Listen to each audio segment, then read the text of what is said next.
तो ये आपका जो चैप्टर है वो है 9th class first chapter NCERT book review कर रहे हैं हम लोग। इसमें ये दूसरा पार्ट है आपका। इसमें हम लोग बात करेंगे कि अवस्था परिवर्तन क्या होता है और कैसे किया जाता है इसके बारे में। तो आप देख सकते हैं कि यहाँ पे आपका टॉपिक ही शुरू हुआ है। दूसरा टॉपिक, क्या पदार्थ अपनी अवस्था को बदल सकता है?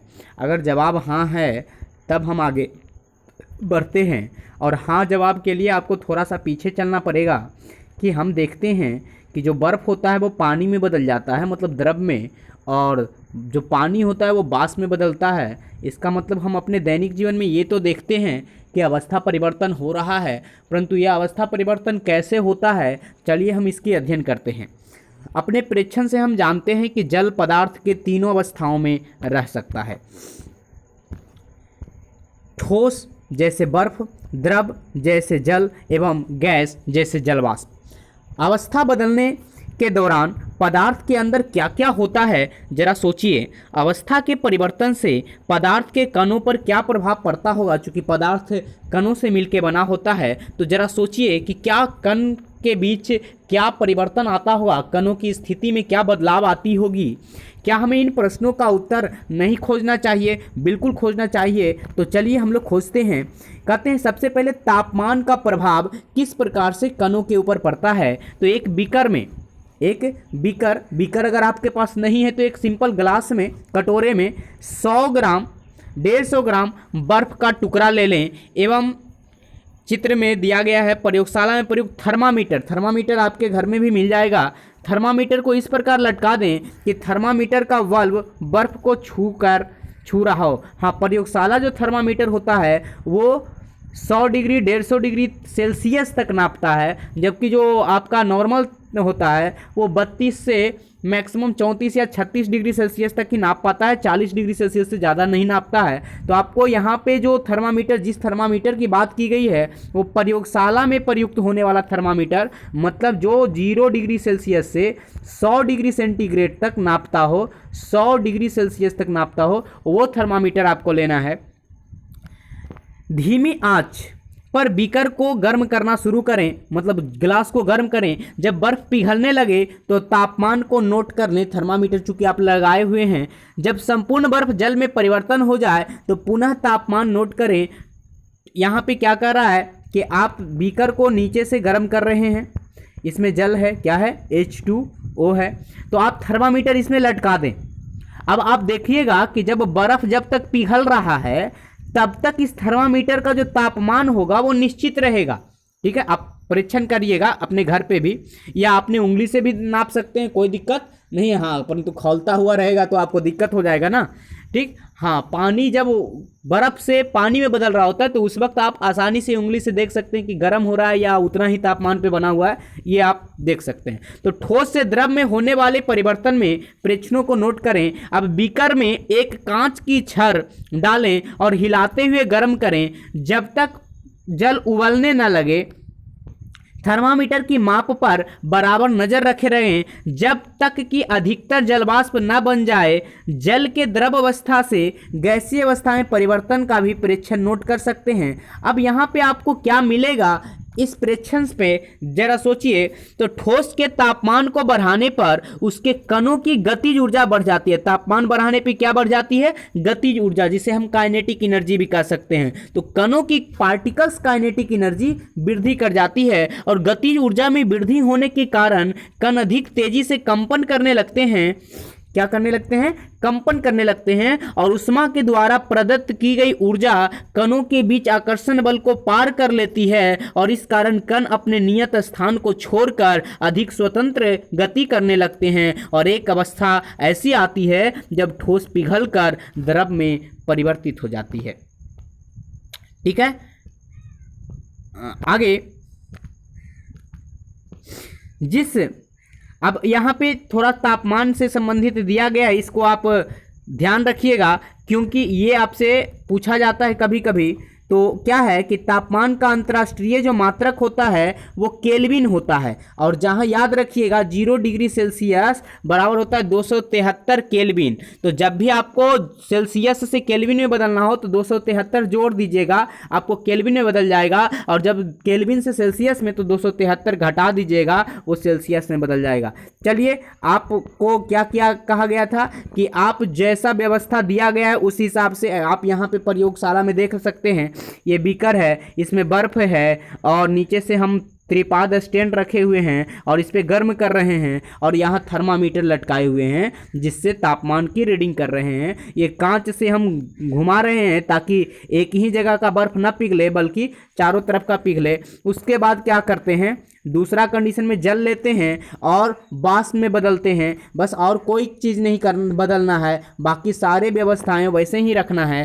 ठीक है, अब क्या कहते हैं, बर्फ ए जो है वो बर्फ का जल में बदलने की प्रक्रिया को दर्शा रहा था, और जो बी है वो जलवाष्प में बदलने की प्रक्रिया को दर्शा रहा था। अब चलिए हम कुछ शब्दावलियों को जान लेते हैं कि यहाँ पे किसे हम क्या कहते हैं।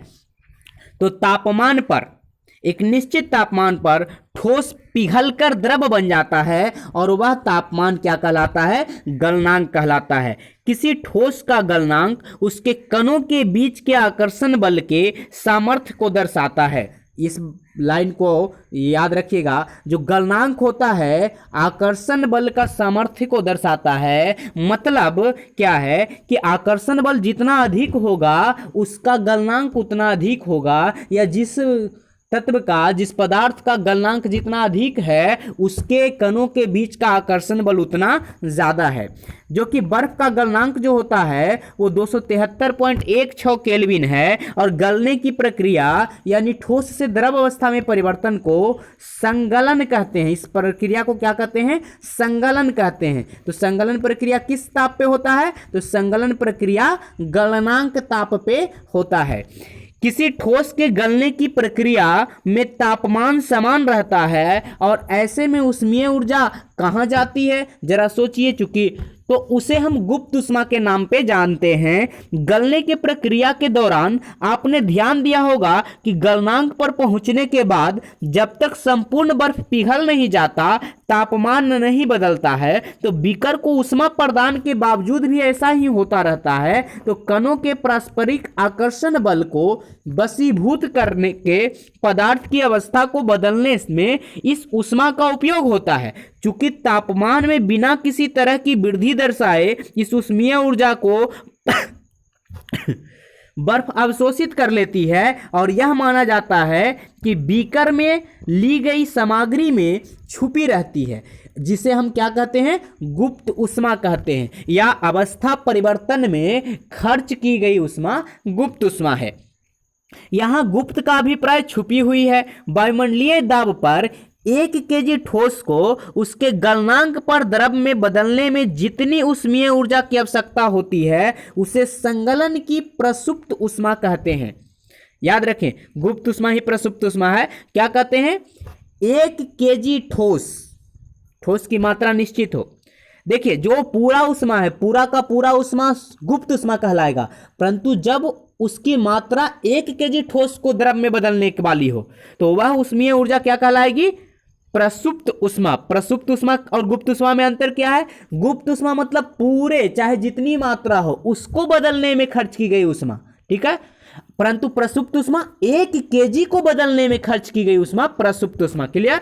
अर्थात 0 डिग्री सेंटीग्रेड या 273 केल्विन पर जल के कणों की ऊर्जा उस तापमान पर बर्फ के कणों की ऊर्जा से अधिक होती है। क्लियर, समझ में आ गया होगा। यह चीज आप ध्यान रखिएगा, क्या कि बर्फ का अगर 0 डिग्री पे बर्फ है तो उसकी ऊर्जा, और अगर 0 डिग्री सेल्सियस पे द्रव है, जल है, तो उसकी ऊर्जा, जल की ऊर्जा ज्यादा होगी, बर्फ की ऊर्जा कम होगी, क्योंकि जल में गुप्त ऊष्मा के तौर पे भी ऊष्मा होगी। ठीक है, जब हम जल में ऊष्मीय ऊर्जा देते हैं तो कण अधिक तेजी से गति करते हैं, और एक निश्चित तापमान पर पहुंचकर कणों में इतनी ऊर्जा आ जाती है कि वे परस्पर आकर्षण बल को तोड़कर स्वतंत्र हो जाते हैं, और इस तापमान पर द्रव गैस में बदलना शुरू हो जाता है। ठीक है, जाता है, और वायुमंडलीय दाब पर वह तापमान जिस पर द्रव उबलने लगता है उसको हम क्वथनांक कहते हैं। क्या कहते हैं? क्वथनांक कहते हैं। क्वथनांक समष्टि गुण है, मतलब सारे चीजों का ये गुण है। ठीक है, द्रव के सभी कणों को इतनी ऊर्जा मिल जाती है कि वे वाष्प में बदल जाते हैं और जल के लिए यह तापमान 373 केल्विन अर्थात 100 डिग्री सेल्सियस होता है। क्या आप वाष्पीकरण की गुप्त ऊष्मा को परिभाषित कर सकते हैं? जी हाँ, बिल्कुल कर सकते हैं। क्या होगा?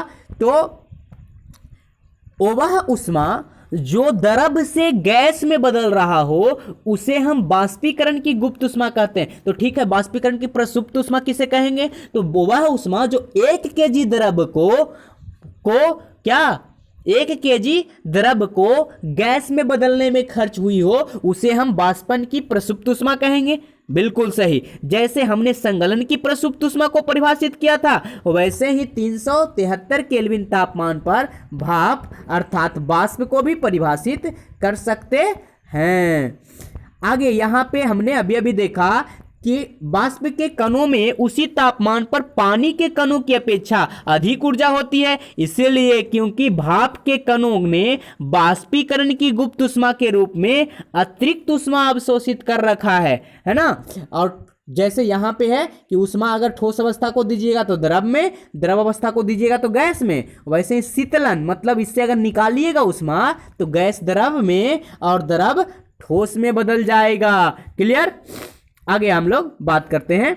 अतः हम यह कह सकते हैं कि तापमान बदलकर हम पदार्थ को एक अवस्था से दूसरी अवस्था में बदल सकते हैं, है ना। हमने सीखा कि गर्म करने पर पदार्थ की अवस्था बदल जाती है और गर्म होने पर यह ठोस से द्रव और द्रव से गैस बन जाते हैं। लेकिन कुछ ऐसे भी पदार्थ हैं जो द्रव अवस्था में परिवर्तित हुए बिना ही ठोस अवस्था में बदल जाते हैं, सीधे गैस में और वाष्प ठोस में बदल जाते हैं, और इसे हम ऊर्ध्वपातन क्रिया या ऊर्ध्वपातित पदार्थ कहते हैं वैसे पदार्थों को, है ना।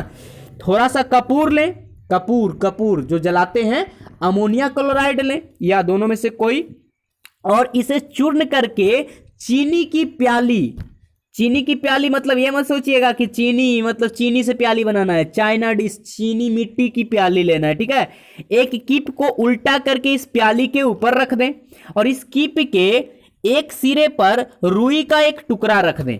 ठीक है, क्या करना है? रुई का टुकड़ा रख देना है। ये जैसा कि आपको पिक्चर में दिखाया गया है।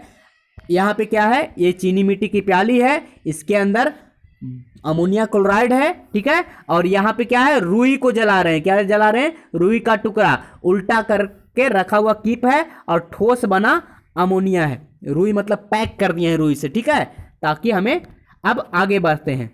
अमोनिया क्लोराइड का ऊर्ध्वपातन करते हैं, तो अब धीरे धीरे गर्म करें और ध्यान दें कि उपरोक्त क्रियाकलाप में आप क्या निष्कर्ष निकालते हैं। तो द्रव अवस्था में परिवर्तित हुए बिना ही ठोस अवस्था में सीधे गैस और वाष्प ठोस में बदलने की प्रक्रिया को ऊर्ध्वपातन कहते हैं। ठीक है, ऊर्ध्वपातन किसे कहते हैं?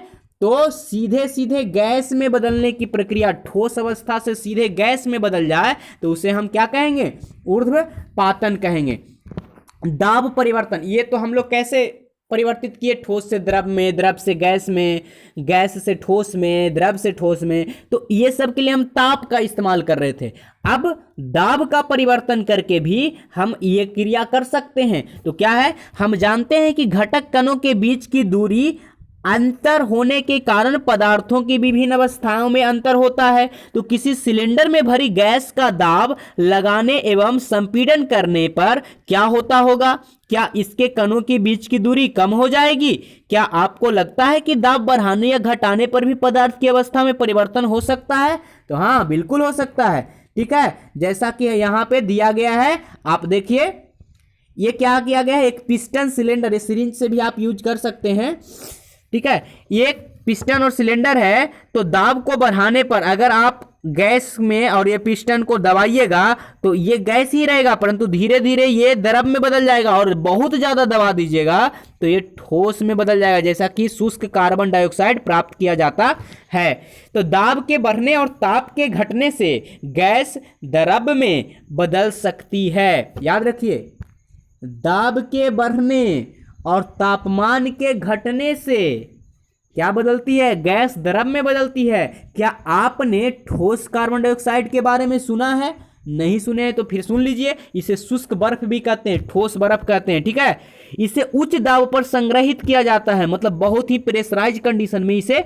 जब वायुमंडलीय दाब का माप 1 एटमॉस्फेयर तो ठोस CO2 द्रव अवस्था में आए बिना सीधे गैस में परिवर्तित हो जाएगी। 1 एटमॉस्फेयर का मतलब क्या कि एटमॉस्फेरिक प्रेशर, जिसको पास्कल कहते हैं, और इसको क्या कहते हैं? ATM द्वारा भी सूचित करते हैं, जहां ये कितने के बराबर होता है? 1.01 गुने 10⁵ पास्कल के बराबर। और पास्कल को फिजिक्स में आप जानिएगा कि 1 पास्कल कितने के बराबर होता है? तो 1 पास्कल होता है 1 न्यूटन पर मीटर स्क्वायर। तो जब 1 न्यूटन का बल प्रत्येक मीटर स्क्वायर क्षेत्रफल में लग जाए तो उसे हम 1 पास्कल कहेंगे, ठीक है। आगे हम लोग बात करते हैं, वो फिजिक्स में हम लोग कॉन्सेप्ट ऑफ फिजिक्स में पढ़ेंगे। हो जाती है, यही कारण है कि ठोस कार्बन डाइऑक्साइड को शुष्क बर्फ भी कहते हैं। और इस तरह से हम कह सकते हैं कि पदार्थ की अवस्थाएं यानी ठोस, द्रव और गैस दाब और तापमान के द्वारा तय होती है। किसके द्वारा तय होती है? दाब और तापमान के द्वारा पदार्थ की अवस्थाओं तय होती है। यहाँ पे वो चीज है, उस प्रक्रिया को क्या कहते हैं? तो देखिए, ठोस से द्रव में बदलने को संगलन कहते हैं, द्रव से गैस में बदलने को बाष्पीकरण कहते हैं, गैस से द्रव में बदलने को संघनन कहते हैं, द्रव से ठोस में बदलने को जमना कहते हैं। और यहाँ पे आप देख सकते हैं, ठोस से सीधे गैस या गैस से सीधे ठोस को बदलने को ऊर्ध्वपातन कहते हैं। तो यहाँ तीनों अवस्थाओं में पदार्थ का अंतरा निरूपण हुआ है। अब यहाँ पे थोड़ा सा आपका अभी जो पढ़े थे, हमने क्या बोला था? अगर केल्विन से सेल्सियस में बदलना हो तो आपको क्या करना चाहिए? 273 घटा देना चाहिए। तो यहाँ 273 घटा दीजिए। निम्नलिखित तापमान को जल को भौतिक अवस्था क्या होगी? तो 250 डिग्री सेल्सियस, चूंकि 100 डिग्री सेल्सियस में तो गैस में रहता है, तो ये क्या होगी? ये किस में रहेगा? गैस में रहेगा। आगे कहता है 100 डिग्री सेल्सियस में, तो 100 डिग्री सेल्सियस में ये द्रव भी हो सकता है और गैस भी हो सकता है, परंतु गैस रहेगी तो इसके साथ गुप्त ऊष्मा जुड़ा रहेगा, और जब जल रहेगा तो इसके साथ गुप्त ऊष्मा नहीं रहेगा।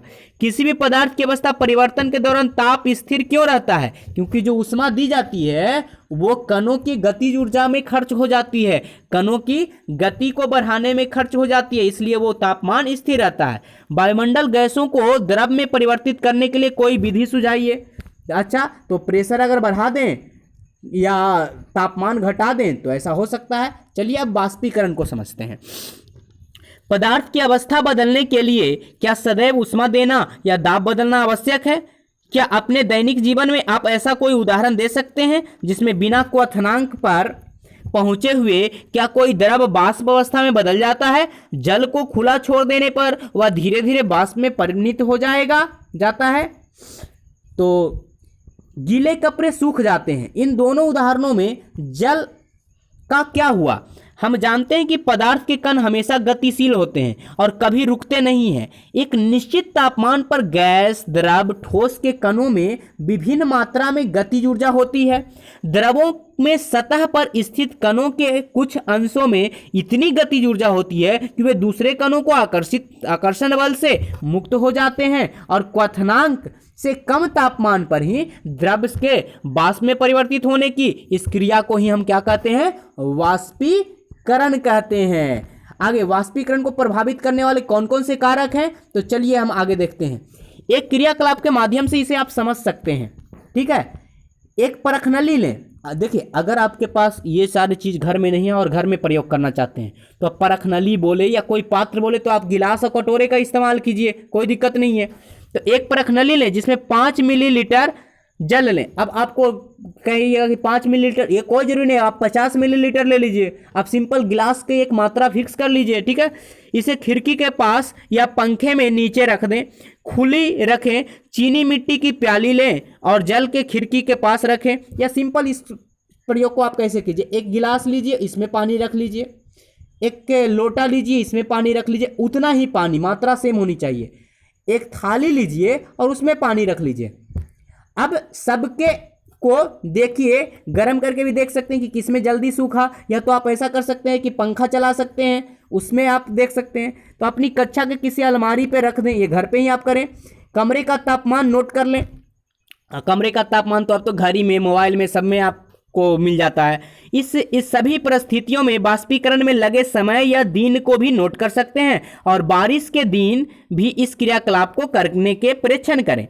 तो आप देखेंगे, आप अलग अलग सतह का क्षेत्र रख के, वायु की चाल रख के देख सकते हैं। तो आपने ध्यान दिया होगा कि बाष्पीकरण की दर निम्नलिखित चीजों के साथ बढ़ती है। कौन कौन सा चीज? सतह क्षेत्र बढ़ाने पे, मतलब गिलास में धीरे धीरे सूख रहा था, थाली में तेजी से सूखेगा। अब हम जानते हैं कि बाष्पीकरण एक सतही प्रक्रिया है। क्या है? कैसी प्रक्रिया है? सतही प्रक्रिया, जो सतह पर होती है। सतही क्षेत्र बढ़ने पर बाष्पीकरण की दर भी बढ़ जाती है। जैसे कपड़े सुखाने के लिए हम उन्हें फैला देते हैं, क्यों? ताकि उनका सतह क्षेत्रफल बढ़ जाए और बाष्पीकरण तेजी से हो और कपड़े तेजी से सूखें। अगला है तापमान में वृद्धि होने पर। अगला क्या है? तापमान वृद्धि होने पर। तो तापमान बढ़ने पर अधिक कणों को पर्याप्त गतिज ऊर्जा मिल जाती है, अधिक मिल जाती है, जिससे वे बाष्पीकृत तेजी से होते हैं। या आर्द्रता में कमी होने पर, वायु में विद्यमान जल की मात्रा को आर्द्रता कहते हैं। आर्द्रता किसे कहते हैं? वायु में विद्यमान जल की मात्रा को आर्द्रता कहते हैं। और किसी निश्चित तापमान पर हमारे आसपास की वायु में एक निश्चित मात्रा में ही जल वाष्प होता है। जब वायु में जल कणों की मात्रा पहले से ही अधिक होगी तो बाष्पीकरण की दर घट जाएगी। ठीक है, मतलब आर्द्रता, मतलब वायुमंडल में जैसे ठंडा के दिनों में कपड़ा देरी से सूखता है, इसके पीछे यही कारण है। अगर वायु की गति तेज कर दिया जाए, जैसे बहुत बार आप जल्दी से सुखाने के लिए क्या किए होंगे, पंखा के नीचे आप कपड़े सुखाते होंगे। हम जानते हैं कि तेज वायु में कपड़े जल्दी सूख जाते हैं। वायु के तेज होने से जलवाष्प के कण वायु के साथ उड़ जाते हैं, जिससे आसपास के जलवाष्प की मात्रा घट जाती है। अब है बाष्पीकरण के कारण शीतलता उत्पन्न होता है। तो इस चीज को हम देखते हैं कि कैसे। कहते हैं खुले हुए बर्तन में रखे द्रव में निरंतर बाष्पीकरण होता रहता है। बाष्पीकरण के दौरान कम हुई ऊर्जा को पुनः प्राप्त करने के लिए द्रव के कण अपने आसपास से ऊर्जा अवशोषित कर लेते हैं, और इस तरह आसपास से ऊर्जा को अवशोषित होने के कारण वहां क्या प्राप्त हो जाती है? शीतलता मिलती है। जैसे आप एसीटोन या नखपालिश जिसको कहते हैं, नखपालिश पे को अगर अपने हथेली पे गिराइएगा, या मार्कर का जो इंक होता है वो उसको गिराइएगा, तो आपको ठंडा महसूस होगा। क्यों? क्योंकि वो बाष्पीकृत जल्दी हो गया। तो वो उष्मा कहां से ले लिया? आपके शरीर से ले लिया। को हथेली पर गिराते हैं, क्या होता है? इसके कण आपके हथेली और उसके आसपास से ऊर्जा प्राप्त कर लेता है और बाष्पीकृत हो जाता है, जिससे हथेली को पर शीतलता महसूस होती है। तेज धूप वाले गर्म दिन के बाद लोग अपनी छत पर खुले स्थान पर जल छिड़कते हैं, क्योंकि जल के बाष्पीकरण की गुप्त उष्मा गर्म सतह को शीतल बनाती है। क्या आप बाष्पीकरण के कारण शीतल होने के और उदाहरण दे सकते हैं? तो हाँ, गर्मियों में हमें सूती कपड़े क्यों पहनने चाहिए? तो इसके पीछे भी यही रीजन है, क्योंकि शारीरिक प्रक्रिया के कारण गर्मियों में हमें ज्यादा पसीना आता है, जिससे हमें शीतलता मिलती है। और जैसा कि हम लोग जानते हैं। तो आगे आपका ये शायद आपका थोड़ा बहुत प्रॉब्लम ये है। चलिए, यहाँ पे एक कहानी दिया गया है बोस आइंस्टाइन का। इन्होंने बहुत ही कार्य किया था, परंतु उसके पहले हम इस टॉपिक को ख़त्म करने के बाद उनके कहानी को हम लेंगे। ठीक है, तो कि हम जानते हैं बाष्पीकरण के दौरान द्रव की सतह के कण हमारे शरीर या आसपास से ऊर्जा प्राप्त करके वाष्प में बदल जाते हैं, और बाष्पीकरण की प्रसुप्त उष्मा के बराबर उष्मीय ऊर्जा कहां से ले लेते हैं? वो हमारे शरीर से अवशोषित हो जाती है, जिससे शरीर शीतल हो जाता है। क्योंकि सूती कपड़ों में जल का अवशोषण अधिक होता है, इसलिए हमारा पसीना इसमें अवशोषित होकर वायुमंडल में आसानी से बाष्पीकृत हो जाता है। आगे, बर्फीले जल से भरे ग्लास की बाहरी सतह पर जल की बूंदें क्यों नजर आती है? तो इसके पीछे भी ठीक यही कारण है। किसी बर्तन में हम बर्फीला जल रखते हैं तो जल्दी ही बर्तन की बाहरी सतह पर हमें जल की बूंदें नजर आने लगती है। क्यों? क्योंकि वायु में उपस्थित जलवाष्प की ऊर्जा ठंडे पानी के संपर्क में आकर कम हो जाती है और यह द्रव अवस्था में बदल जाता है, जो हमें जल की बूंदों के रूप में नजर आता है। अब यहाँ पे आपको इनके बारे में थोड़ा सा पढ़ना है तो पढ़ लेते हैं। अब हम वैज्ञानिक पदार्थ की 5 अवस्थाओं पे चर्चा कर रहे हैं। 5वीं अवस्था की चर्चा कर रहे हैं, बोस आइंस्टाइन कंडेंसेट, जो ठोस, द्रव, गैस और प्लाज्मा है। ये 5 अवस्थाएं हैं। प्लाज्मा, इस अवस्था में कण अत्यधिक ऊर्जा वाला होता है, अत्यधिक ऊर्जा वाले और अत्यधिक उत्तेजी होते हैं।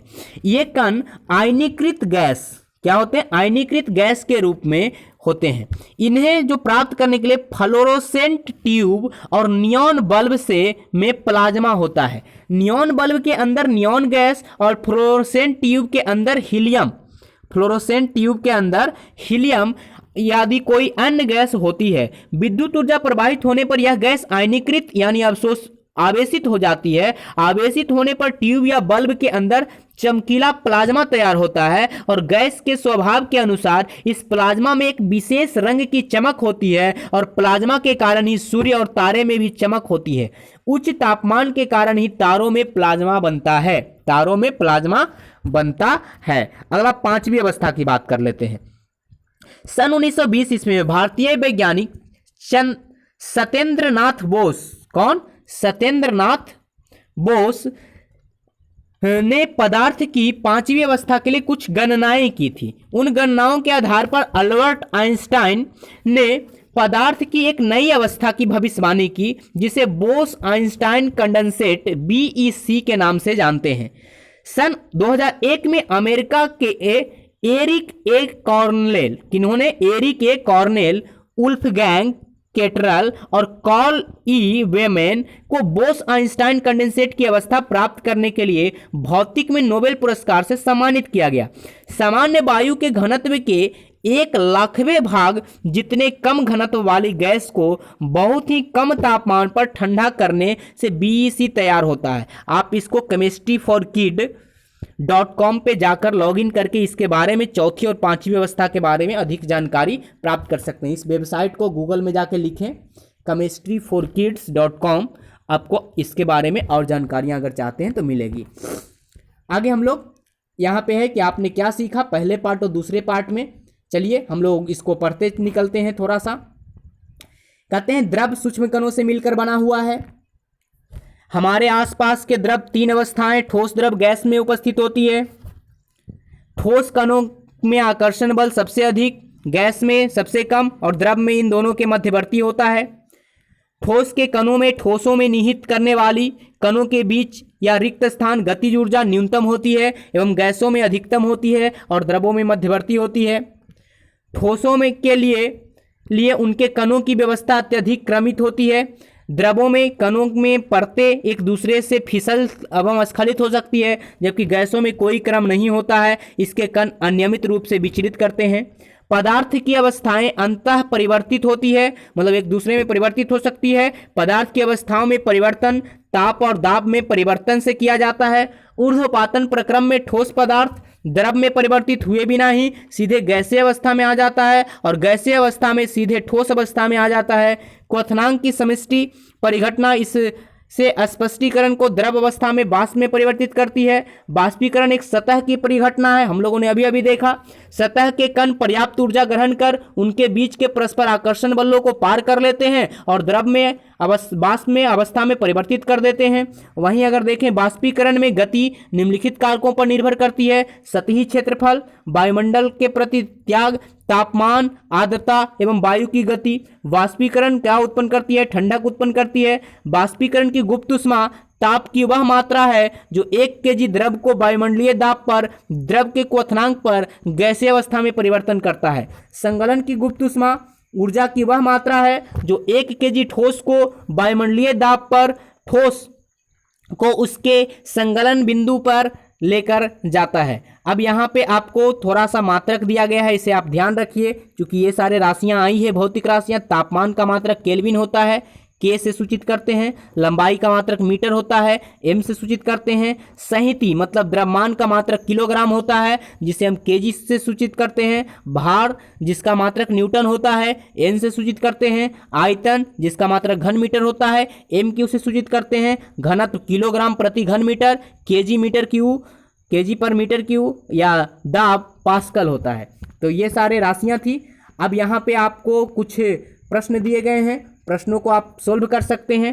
पहला प्रश्न पहले ही आ चुका है, इसमें आपको क्या करना है, 273 घटा देना है, इसमें 273 जोड़ देना है। नेपथलीन में रखा देने पर आप इस पे थोड़ा सा चिंतन कीजिए और आसानी से इसको बना सकते हैं। हम यहाँ पे ये चीज़ इसलिए कि आप रोक लें, स्क्रीन को रोक लें और उसके बाद या स्क्रीनशॉट ले लें अगर आपके पास बुक नहीं है तो, और आप आसानी से इन प्रश्नों का जवाब दे सकते हैं। हम थोड़ा थोड़ा देर रुक रहे हैं। यहाँ पे पहला प्रश्न, दूसरा, तीसरा, चौथा प्रश्न है आपका, रोक लिए, आप स्क्रीनशॉट लेके इसको बनाएं। दूसरा है यहाँ से 5वां, 6ठा, 7वां, 8वां, स्क्रीनशॉट ले लें रोक कर। आगे है 9वां, यहाँ पे आपको अलग अलग शीतलन, कूलिंग, ये सारे चीज़ अथियों के नाम लिखने हैं। उसके बाद सामूहिक क्रियाकलाप है, आप अपने दोस्तों के साथ करें, अपने शिक्षकों के साथ करें, प्रयोगशाला में जाएं और आसानी से ये सारी चीज़ को अध्ययन करें। उसके बाद यहाँ पे आपका ये समाप्त हो गया है। तो गुड लक दोस्तों, फिर मिलेंगे अगले पार्ट के साथ, अगले चैप्टर के साथ।